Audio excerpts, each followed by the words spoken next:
Hi guys, and welcome to my video. Today I'm starting a new series which is to do with my oil painting journey.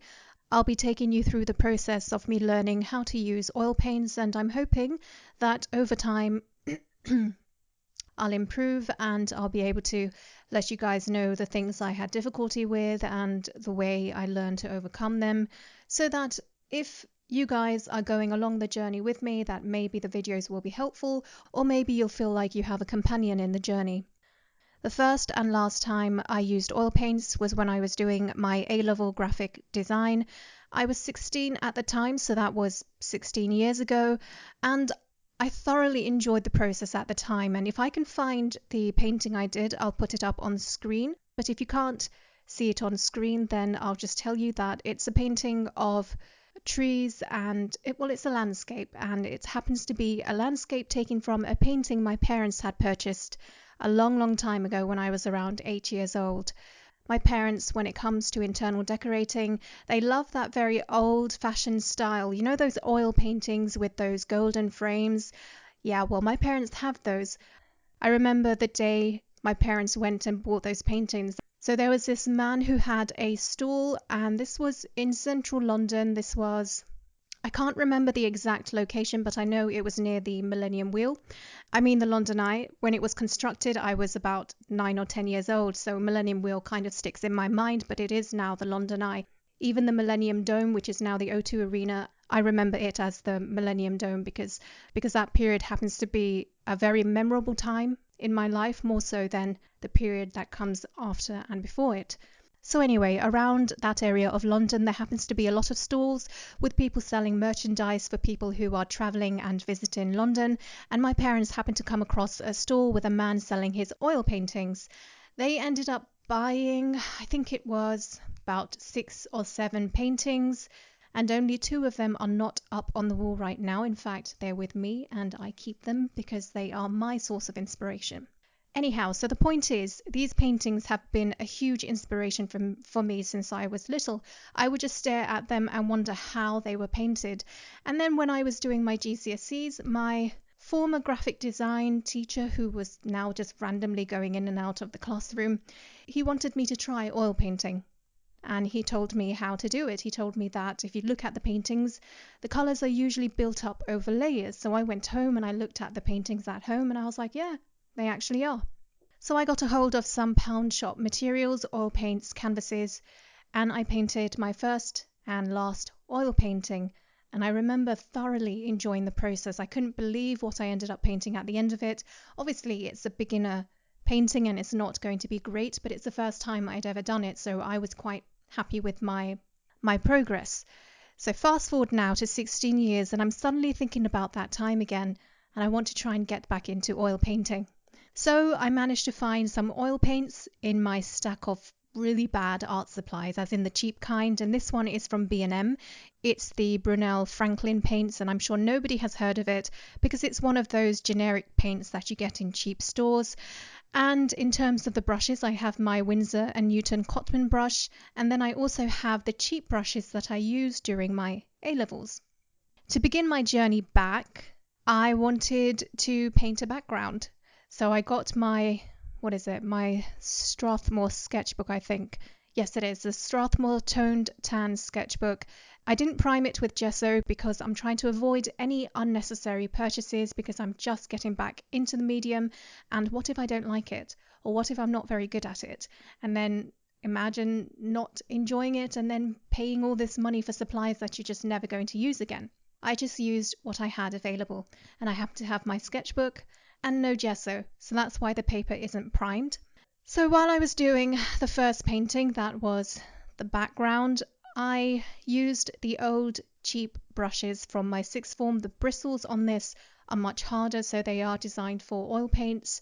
I didn't like the way the paint looked on the paper. I didn't like the way the oil paints felt. They felt incredibly dry and the bristles were showing up all over the painting.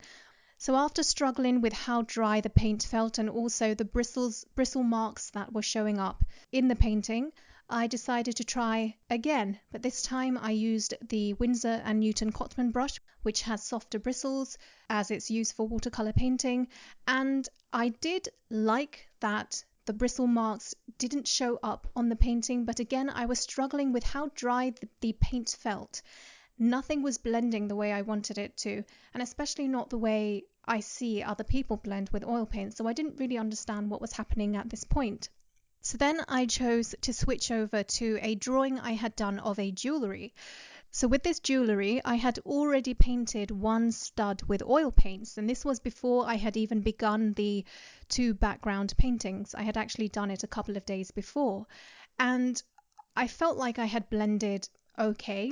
I thought I had done a pretty good job for someone who was just getting back into oil paints. And because I had done a fairly decent job at blending and the paint hadn't felt dry, I thought the backgrounds were going to be the same, but somehow they didn't work. But by the time I went back to that jewellery drawing, I had completely forgotten how I had blended and why the paint hadn't felt dry. So at this point, I had just done the 2 backgrounds and my paint had felt completely dry, and I decided maybe if I add more paint onto the paper that it wouldn't be as dry. But the other thing I had been doing, which I wasn't paying attention to until a little later on, is that I was cleaning my brush in between using an odorless mineral spirit, the Gamsol one, and what I didn't realize is that wetting your brush in the odorless mineral spirit before you dip your brush back into the oil paints actually helps thin the paint out, and it does help with blending. And so when I went to painting that second stud, all of a sudden the paint was just flowing beautifully, but now I had a complete lack of control over the blending because there was too much paint and I didn't understand why that was happening. There was too much movement in the paint. So then I decided that to get this to blend, I have to reduce the paint on the paper. So I wiped off my brush and I started to lightly brush at the page, and suddenly the blending started to happen. So now I was wiping off my brush in between coming back to the page and wiping very lightly to get the blend, and I found that as more of the paint was wiped off the page, the more the blending happened. And that's when I realized that you really don't need that much paint to blend. And secondly, I realized that the reason why it was blending is because I was dipping my brush in the odorless mineral spirit. By the time I had figured that out, though, I was quite irritated, quite frustrated from the lack of blending and the getting it wrong part of things. So I didn't bother finishing that second stud nicely. I didn't add enough whites because I just couldn't be bothered to add more, knowing I would have to go back and blend it out again. I left it. The next day I came back and did the last stud, and there was another problem. The next problem is that I could see what I had drawn on the other side of the page. Maybe you can't see it on camera, but I could see it through the paints. And I could also see that some of the white pigment I was applying really thick, and other areas were applying so thin that I could see through the page, and I couldn't understand why the paint was being so inconsistent in its thickness. So anyway, with all the difficulty that was happening, I just couldn't be bothered with the jewellery drawing anymore, and I just finished the painting as quickly as I could, do a little bit more practice with the blending, and then move on. And that's exactly what I did. The next day, I remembered that I have Amazon Kindle, and I finally decided to use my brain and find a book on there on oil painting, and I just picked the first book I came across, and the first tutorial in that book happened to be on drawing, on painting an orange. And when I looked at the instructions, when it came to blending, it talked about using a clean brush and dabbing back and forth to get a blend. So really, if I had used my brain and gotten this book in the first place, I would have saved myself all that trouble I had and maybe produced a much better piece by the end of my first attempt. But as it happened, I was now on my 4th attempt. With this final attempt for this week, I decided to take it seriously, so I went downstairs and I went through my cupboard and I found 2 canvas rolls that I was supposed to have used during my A-level graphic design course. I cut up a little square and stuck it to my table, so now I had a primed canvas to use. I then chose to use the old brushes from my A-levels, the ones that are really bristly and kept leaving bristle marks all over the page, but I figured I'll give them another shot. And I also chose to have a little bit of the odorless mineral spirit in a tub with a lid so that I could put the lid back on as soon as I wasn't using it, because it is toxic And with these four materials, because I also have the oil paints from B&M, with these materials, I tried to follow the tutorial inside the book to the best of my abilities. I started off with dipping my brush in the odorless mineral spirit and then dabbing or grabbing a little bit of the orange paint mixture and applying a base coat for the orange on the page. And when I was first applying it, I thought, oh no, the same thing is happening. The paint is not that thick. It's just applying in a way where I can see the canvas through the paints. So I thought that was going to be a problem. Thankfully, though, that didn't end up being a problem. So I applied a base layer, and this one was very thinned out paint because the odorless mineral spirit had done its job. And then I applied a darker orange around the edges, and I wiped off my brush and started dabbing back and forth to get the blend. And I would periodically wipe off my brush just to clean it up and prevent the darker orange from mixing into the lighter. And I kept on doing this each time with a darker shade of orange until I got the effect I wanted. And the one thing I realized throughout this painting is that I had to learn the balance between adding too much of the odorless mineral spirit in and adding just enough. There were times when I was dabbing and I had too much of the spirit on my brush, so it was lifting up the pigment way too much, and then I would have to wipe off my brush to remove the mineral spirit and then go back in with the paint to get the paint to actually stick to the page. So it was an exercise of figuring out what the right amount of spirit is to add to the paint. But by the end of it, I have to say I'm really happy with the way the orange looks. What I'm not happy with is the background. The background is absolutely terrible.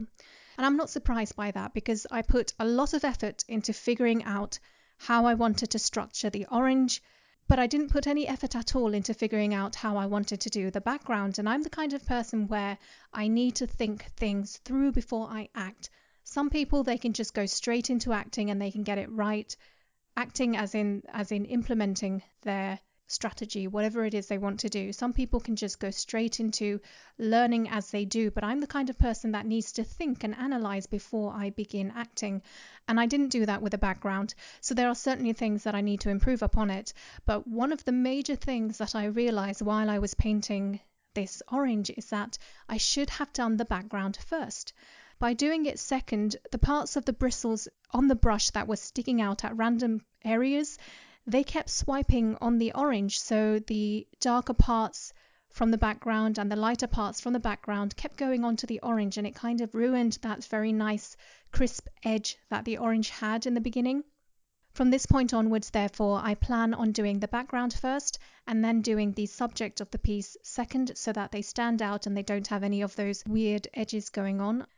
So that brings me to the end of my thought process for my first week of oil painting.